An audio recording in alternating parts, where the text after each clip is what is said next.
La jeunesse, le premier événement olympique sur le sol africain. Mesdames et messieurs, merci d'accueillir très chaleureusement le président du Sénégal, Monsieur Bassirou Diomaye Faye.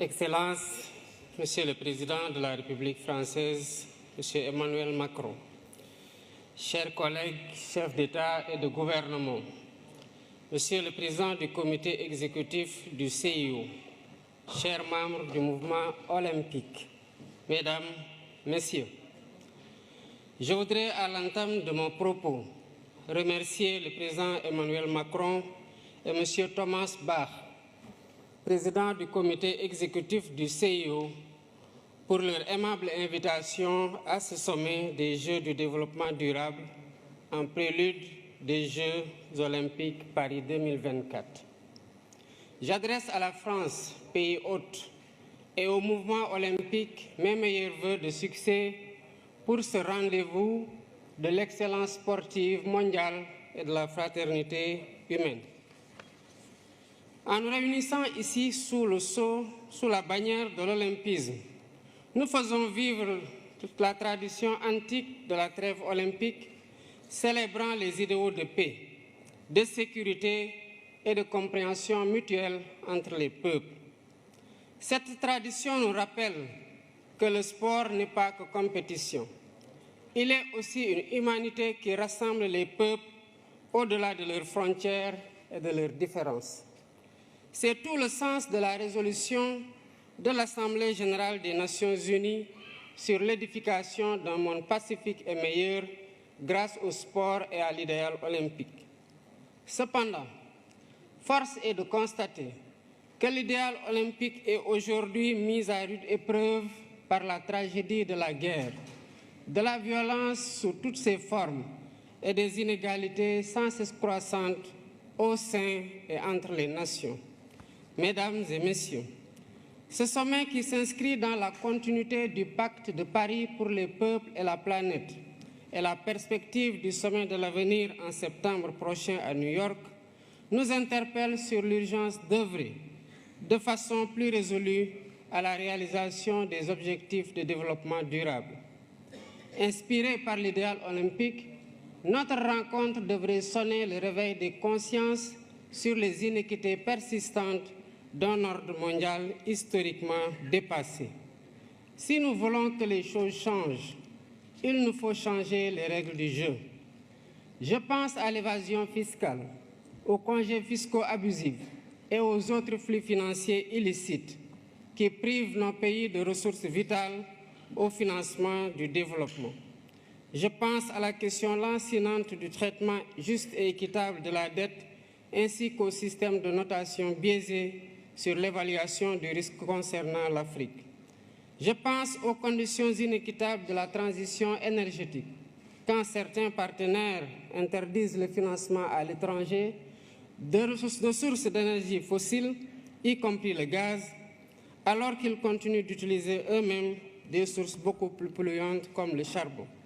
Je pense à l'architecture de la gouvernance économique, politique et financière mondiale, héritée de la Seconde Guerre mondiale, dont la composition des organes et le processus de décision ne reflètent plus les réalités de notre temps.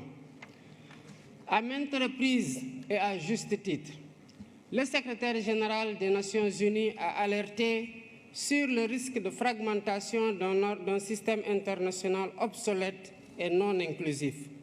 À l'évidence, un système qui perpétue le statu quo et ignore les besoins légitimes de sa grande majorité crée les germes de sa remise en cause et la recherche de voies alternatives. La mutation du groupe des BRICS en un sud global plus large montre à quel point le système international est contesté et combien il urge de le réformer pour le rendre plus inclusif, plus juste, plus transparent dans l'intérêt compris de tous. La réforme est possible si nous y mettons la volonté politique nécessaire. Excellences, Mesdames et Messieurs, dans 2 ans, le Sénégal accueillera le premier événement de l'olympisme en Afrique avec les Jeux olympiques de la jeunesse. C'est un honneur que nous partageons avec notre continent. Merci au président Thomas Bach et merci aux membres du CIO pour le choix unanime porté sur le Sénégal pour abriter ce rendez-vous historique de la jeunesse mondiale. Conformément aux engagements convenus, nous préparons l'événement en tenant compte de 3 impératifs. D'abord, la co-construction entre l'État, le CIO et le Comité national d'organisation sous la conduite dynamique de M. Mamadou Diagne Ndiaye, président du Comité national olympique sportif sénégalais. Ensuite, la maîtrise des dépenses publiques en privilégiant la réhabilitation et la mise en niveau d'infrastructures existantes pour abriter les compétitions. Enfin, le suivi renforcé des questions de sécurité, d'hébergement, de transport, de restauration et de santé, entre autres. Je remercie le CIO et tous les partenaires qui nous accompagnent pour faire cette première de l'olympisme en Afrique une fête de la jeunesse du monde et une réussite collective dont nous serons tous fiers. Je saisis l'occasion pour attirer l'attention du sommet sur le fléau insupportable du racisme et de la discrimination raciale qui continue de gangréner le sport dans un contexte de banalisation des discours haineux et xénophobes. Face au racisme,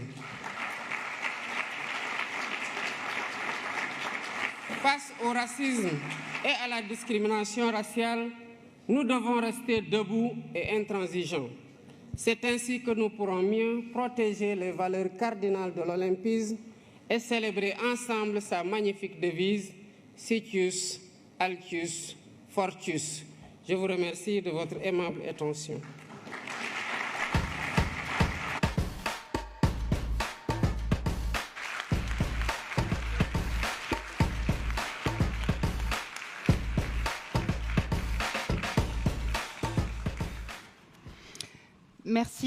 Merci, Monsieur le Président.